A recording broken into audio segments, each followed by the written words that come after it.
구약성경 이사야 23장 말씀입니다. 이사야 23장 1절에서 18절 말씀입니다.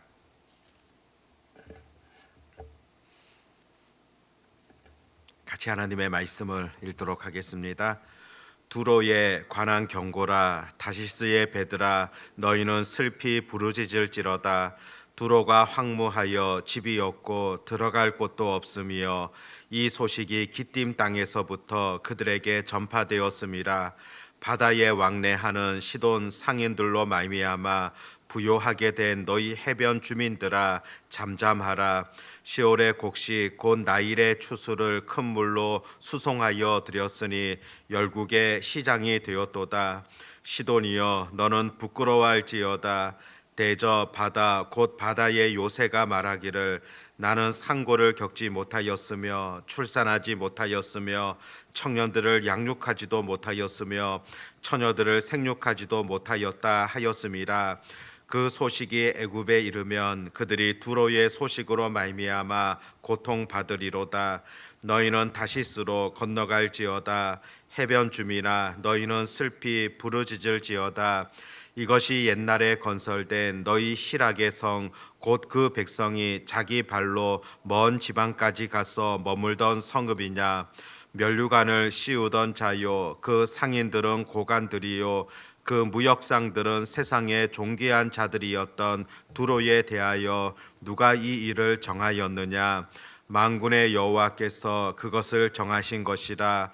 모든 누리던 영화를 욕되게 하시며 세상의 모든 교만하던 자가 멸시를 받게 하려 하심이라.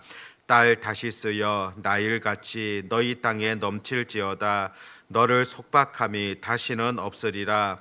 여호와께서 바다 위에 그의 손을 펴사 열방을 흔드시며 여호와께서 가나안에 대하여 명령을 내려 그 견고한 성들을 무너뜨리게 하시고 이르시되, 너 학대받은 처녀 딸 시도나, 내게 다시는 희락이 없으리니 일어나 기띔으로 건너가라. 거기에서도 내가 평안을 얻지 못하리라 하셨느니라. 갈대아 사람의 땅을 보라. 그 백성이 없어졌나니 곧 아수르 사람이 그곳을 들짐승이 사는 곳이 되게 하였으되 그들이 망대를 세우고 궁전을 헐어 황무하게 하였느니라. 다시스의 배들아, 너희는 슬피 부르짖으라. 너희의 견고한 성이 파괴되었느니라. 그날부터 두로가 한 왕의 연한같이 70년 동안 잊어버린 바 되었다가 70년이 찬 후에 두로는 기생의 노래같이 될 것이라. 잊어버린 바 되었던 너 음녀여, 수금을 가지고 성읍에 두루 다니며 기묘한 곡조로 많은 노래를 불러서 너를 다시 기억하게 하라 하였느니라. 70년이 찬 후에 여호와께서 두로를 돌보시리니 그가 다시 값을 받고 지면에 있는 열방과 음란을 행할 것이며 그 무역한 것과 이익을 거룩히 여호와께 돌리고 간직하거나 쌓아두지 아니하리니 그 무역한 것이 여호와 앞에 사는 자가 배불리 먹을 양식 잘 입을 옷감이 되리라. 아멘. 오늘 읽었던 본문의 말씀은 두로에 대하여서 하나님 경고하시며 또 심판을 선포하시는 그런 내용이 기록되어집니다. 두로라는 곳은 고대 페니키아의 그 대표적인 도시라고 볼 수가 있습니다. 이스라엘 북부 지역부터 지중해를 따라서 길게 뻗어 있는 그런 영토를 가진 그런 나라라 볼 수가 있습니다. 해변가에 위치하다 보니까 일찍부터 해상 무역을 통하여서 많은 부를 얻었던 그 장소가 바로 이 두로라 볼 수가 있습니다.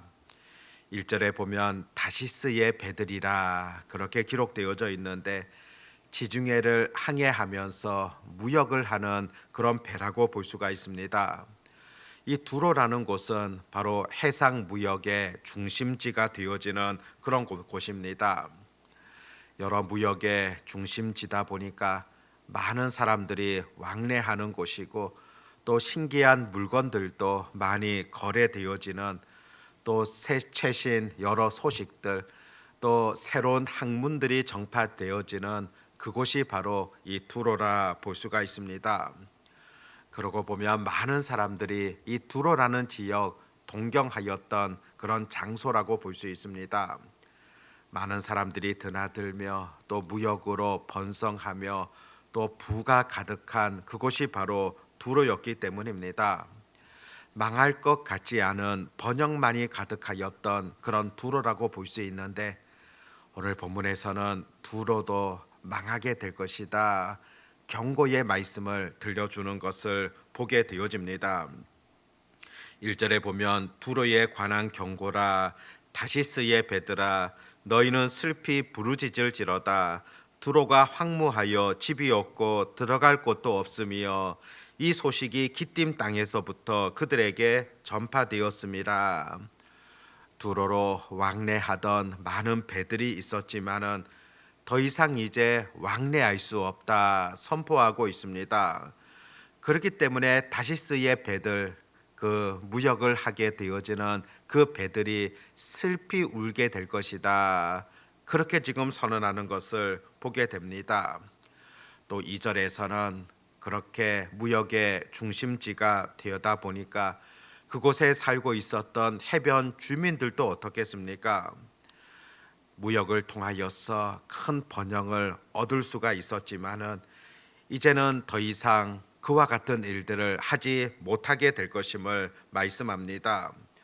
곡식을 받아서 또 여러 그 무역에 거래되어져 있는 그와 같은 것들을 받아 가지고 시장을 이루게 되어지고 그곳에서 많은 이득을 취할 수가 있었는데, 이제는 왕성했던 그 무역들이 자취를 감추게 될 것이다, 그렇게 기록하고 있습니다.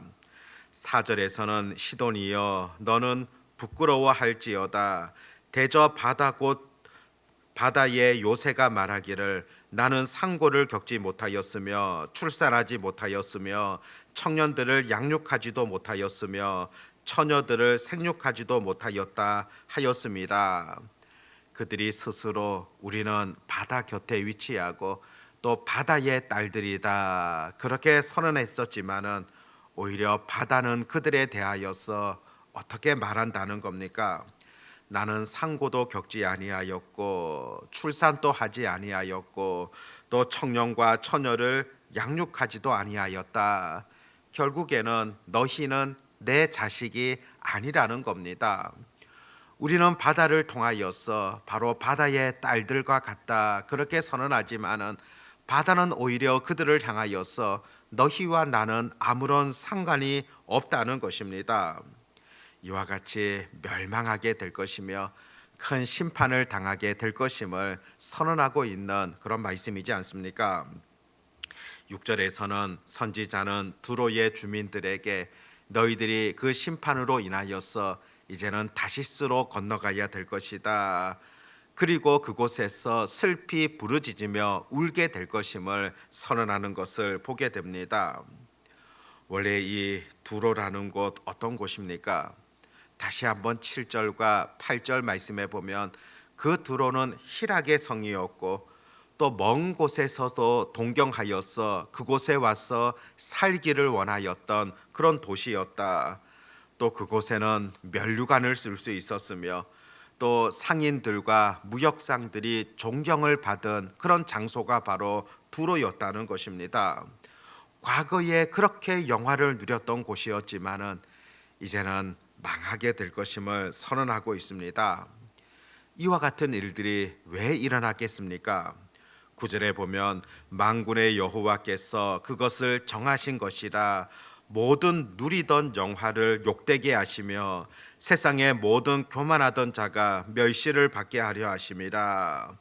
그들이 누렸던 모든 영화들에 대하여서 이제는 욕되게 하시며 결국에는 모든 교만한 자가 멸시를 받게 되어지는 그런 결과인 것을 선언하고 있습니다. 실제로 그들의 교만으로 인하여서 하나님께서 심판하시게 되어지는 그런 결과를 초래했던 것이지 않습니까? 또 10절부터 14절 말씀을 보게 되어지면 그 두로의 멸망을 통하여서 또 또 주변 나라들에게 어떤 영향을 끼치게 되어졌는가 표현하고 있습니다. 두로의 당시 식민지였던 다시스 같은 경우에는 이제 두로의 멸망으로 인하여서 속박함을 당하지 아니하며 자유를 얻게 될 것이다. 그렇게 전해줍니다.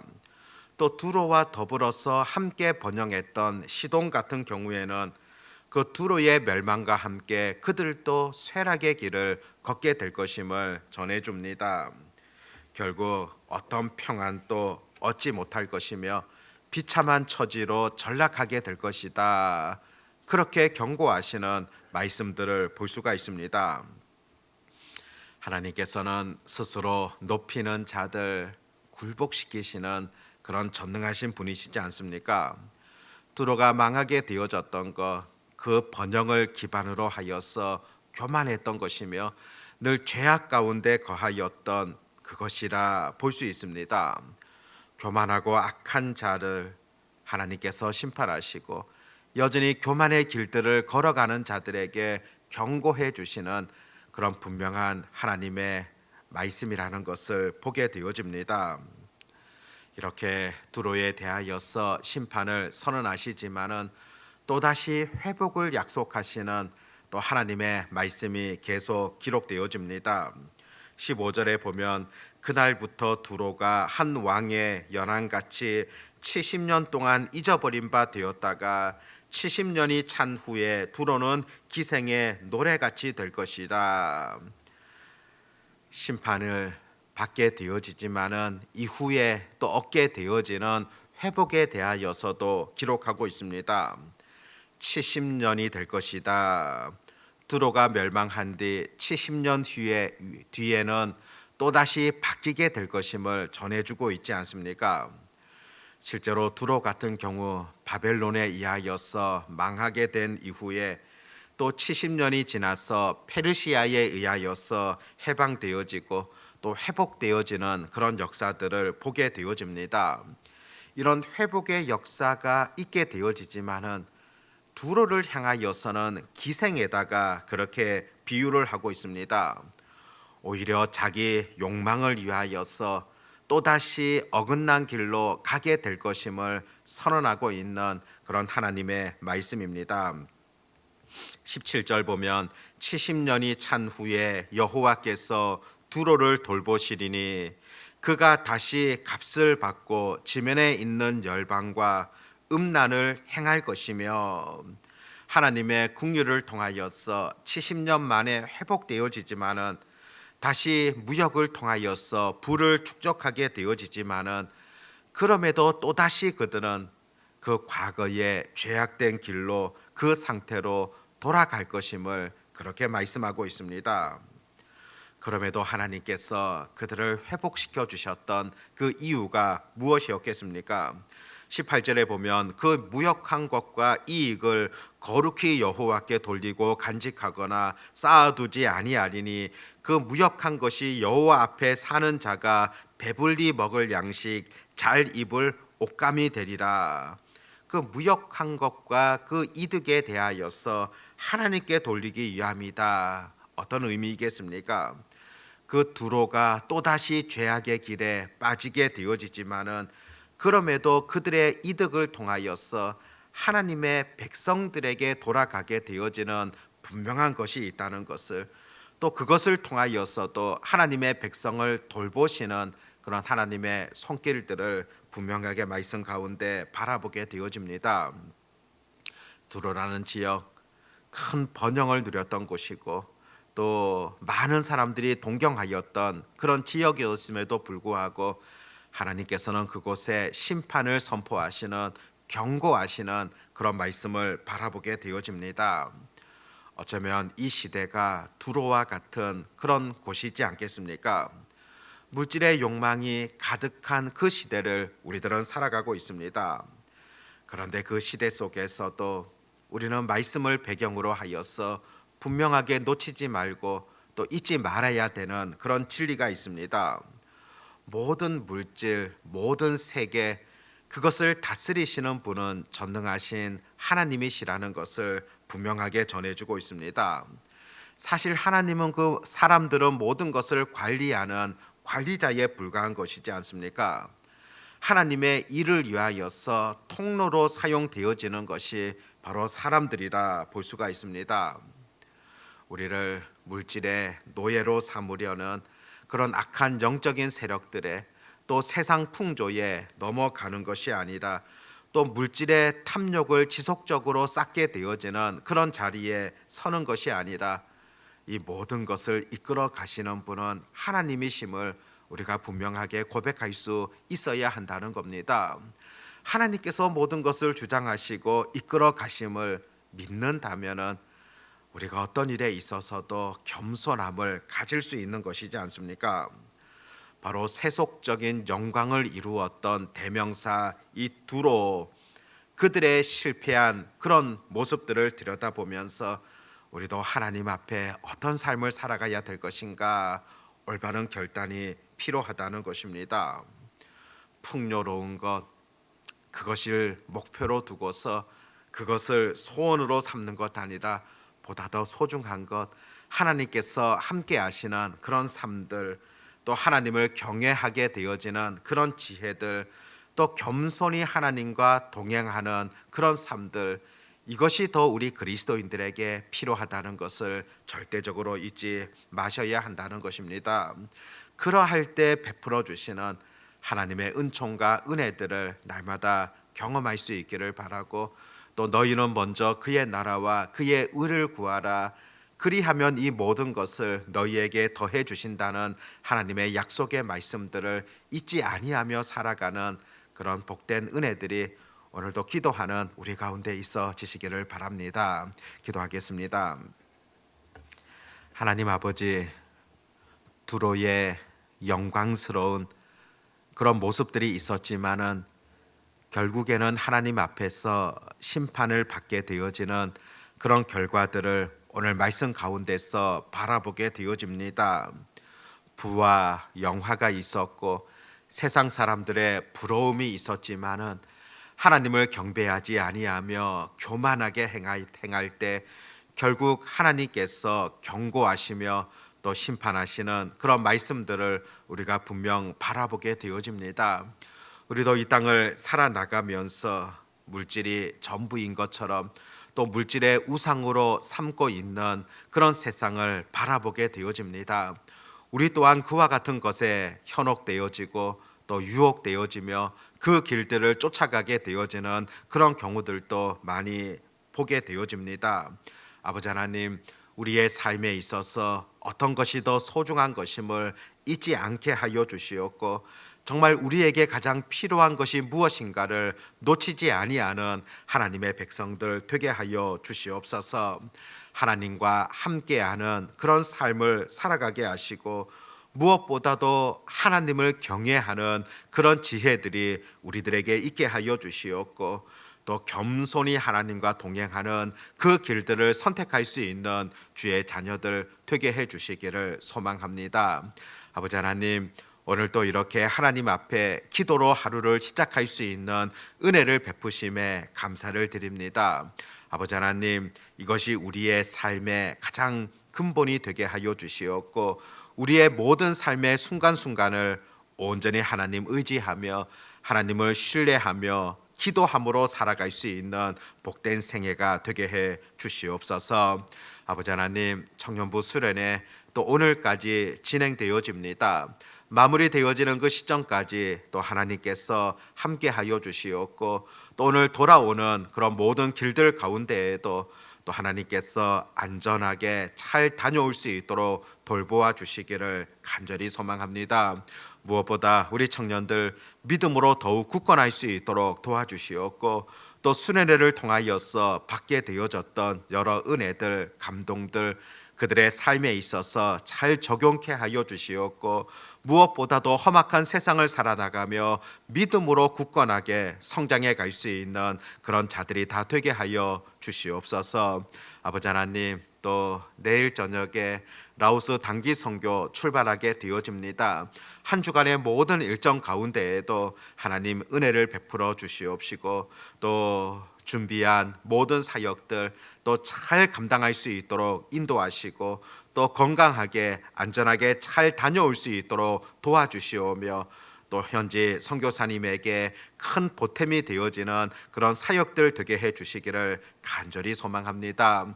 또 마지막 잘 준비할 수 있도록 하나님께서 지혜를 더하여 주시옵소서. 내일 거룩한 주일 주님 앞에 나와 예배하게 되어집니다. 마음과 정성을 다한 그런 예배를 드리게 하여 주시옵시고 형식적으로 드려지는 예배가 아니라 하나님께서 기뻐하시는 복된 예배 또 준비된 예배를 드릴 수 있도록 하나님 인도해 주시옵소서. 오늘 하루에 성도들의 모든 삶 가운데에도 주님 온전히 동행하여 주시옵시고 또 무엇보다 믿음으로 살아갈 수 있는 그런 복된 하루 되게 해 주시옵소서. 전능하신 주님을 온전히 의지하옵고 우리 주 예수님의 이름으로 기도드립니다. 아멘.